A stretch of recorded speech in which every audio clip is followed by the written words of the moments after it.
पत्नी का गुलाम। एक राज्य में एक नंद नाम का राजा रहता था। राजा अत्यंत पराक्रमी और साहसी था।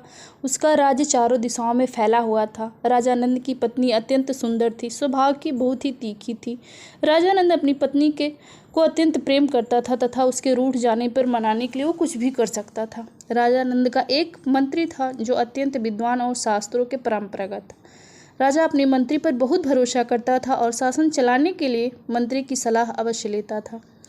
मंत्री की पत्नी का स्वभाव बहुत कठोर था। एक बार मंत्री की पत्नी रूठ गई और बहुत मनाने पर नहीं मान रही थी। तब मंत्री बोला, प्रिय, तुम्हारा रूठना किस प्रकार दूर होगा, सो कहो।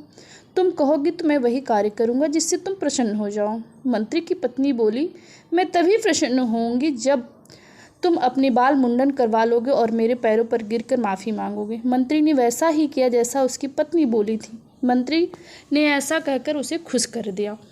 उसी दिन राजा की पत्नी भी रूठ गई और राजा के मनाने पर वो नहीं मानी। अंत में राजा ने कहा, प्रिय, तुम्हारा रूठना मेरी मृत्यु के समान है। तुम ही बतलाओ, तुम कैसे ही मानोगी। राजा की पत्नी बोली, मैं चाहती हूँ तुम्हारे मुंह में लगाम लगाकर तुम्हारे ऊपर बैठकर और तुम घोड़े की तरह हिनहिनाते दौड़ो। राजा ने रानी की इच्छा पूरी की और खुद घोड़ा बन गया। यह बात धीरे धीरे मंत्रिमंडल तक पहुँच गई। दूसरे दिन राज दरबार लगा और राजा ने मंत्री को देखकर पूछा, मंत्री जी, आप किस कारण यह अपना सिर मुड़वा लिए। मंत्री जी ने जवाब दिया, महाराज, मैंने उसी कारण सिर मुड़वाया है जिस कारण से पुरुष अपने मुंह में लगाम लगा डालकर घोड़े की तरह हिनहिनाते और दौड़ते हैं। यह बात सुनकर राजा लज्जित हो गए। शिक्षा हमें मिलती है कि हमें मर्यादा के विरुद्ध ऐसे कार्य नहीं करना चाहिए जिससे हमारे लोगों के सामने शर्मिंदा होना पड़े।